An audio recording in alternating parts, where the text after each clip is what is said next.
નમસ્કાર મિત્રો, ગુજરાતમાં ફરી વરસાદ જામશે તેવી હવામાન વિભાગ દ્વારા આગાહી કરવામાં આવી છે। તો આજના વિડીયોમાં આપણે વરસાદના કેટલાક મહત્વના સમાચારોની વાત કરીશું।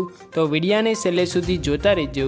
ચેનલમાં નવા છો તો ચેનલને સબસ્ક્રાઈબ અને વિડીયો પસંદ આવે તો વિડીયોને એક લાઈક જરૂર કરી દેજો। મિત્રો, ગુજરાતમાં થોડા દિવસથી વરસાદની તીવ્રતા ઓછી થઈ રહી છે।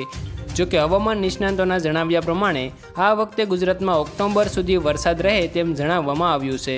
ગુજરાતના જાણીતા આગાહીકાર અંબાલાલ પટેલે ગુજરાતમાં હવે ફરીથી ધોધમાર વરસાદ પડવાની સિસ્ટમ ક્યારે બનશે તે અંગેની આગાહી કરી છે। અંબાલાલ પટેલે એમ પણ જણાવ્યું છે કે આ વખતે એક પછી એક સિસ્ટમ બની રહી છે, એટલે આ વખતનું ચોમાસું અનોખું છે। અંબાલાલ પટેલે પોતાની આજની આગાહીમાં જણાવ્યું છે કે હજી 10 તારીખ સુધી સિસ્ટમો સક્રિય છે અને જેના કારણે વડોદરા સહિતના મધ્ય ગુજરાતના ભાગોમાં હળવાથી મધ્યમ વરસાદના ઝાપટા જોવા મળશે। આ ઉપરાંત પંચમહાલના ભાગોમાં ભારે વરસાદી ઝાપટા પડવાની શક્યતા રહેશે। ઉત્તર ગુજરાતના ભાગોમાં પણ વરસાદની શક્યતા છે। આ સાથે તેમણે જણાવ્યું છે કે કચ્છ અને સૌરાષ્ટ્રના કેટલાક ભાગોમાં પણ વરસાદી ઝાપટા પડવાની શક્યતા રહેશે। સૌરાષ્ટ્રના કેટલાક ભાગોમાં ભારે વરસાદ પડવાની પણ શક્યતા રહેશે।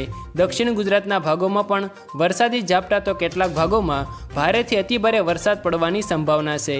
અમદાવાદ અને ગાંધીનગરમાં પણ હળવા વરસાદી ઝાપટા પડી શકે છે।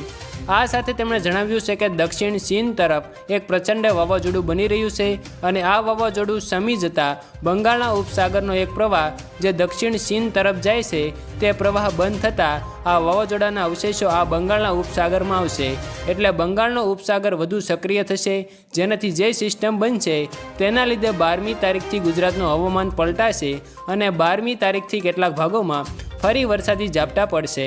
12 થી 17 તારીખમાં ગુજરાતના કેટલાક ભાગોમાં ભારે વરસાદ થવાની સંભાવના છે, જેમાં ઉત્તર અને મધ્ય ગુજરાતના ભાગોમાં ભારે વરસાદ પડવાની સંભાવના છે। આ સાથે સૌરાષ્ટ્ર અને દક્ષિણ ગુજરાતના ભાગોમાં પણ વરસાદ પડે તેવી આગાહી કરવામાં આવી છે। અંબાલાલ પટેલે જણાવ્યું છે કે આ સિસ્ટમ મજબૂત છે। આ ઉપરાંત પણ એક બાદ એક સિસ્ટમ બનતી રહેશે। 22મી સપ્ટેમ્બરમાં એક સિસ્ટમ બનશે। 22 થી 25માં ગુજરાતના ઘણા ભાગોમાં ભારે વરસાદ પડવાની પણ શક્યતા છે। 17મી તારીખથી 19મી તારીખ સુધીમાં એન્ટી સાયક્લોન રાજસ્થાનમાં બનવાની શક્યતા છે, પરંતુ આ સિસ્ટમો બની રહી છે તેની અસરના કારણે તેને પાછું ધકેલી શકાય એમ પણ બને છે।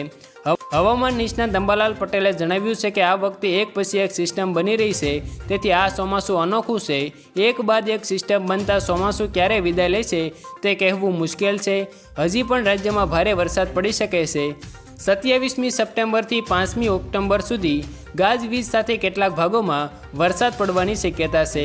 10મી ઓક્ટોબરે પણ વરસાદ થવાની શક્યતા છે। આ સાથે તેમણે મોટી આગાહી કરતાં જણાવ્યું છે કે દિવાળી બાદ પણ વાદળછાયું અને પવન સાથે વરસાદ આવે તેવી અંબાલાલ પટેલે આગાહી કરી છે। આભાર મિત્રો, વરસાદના દરરોજ આવા જ તાજા સમાચારની માહિતી મેળવવા માટે અમારી આ યુટ્યુબ ચેનલને સબસ્ક્રાઈબ અને વિડીયો પસંદ આવે તો વિડીયોને એક લાઈક જરૂર કરી દેજો।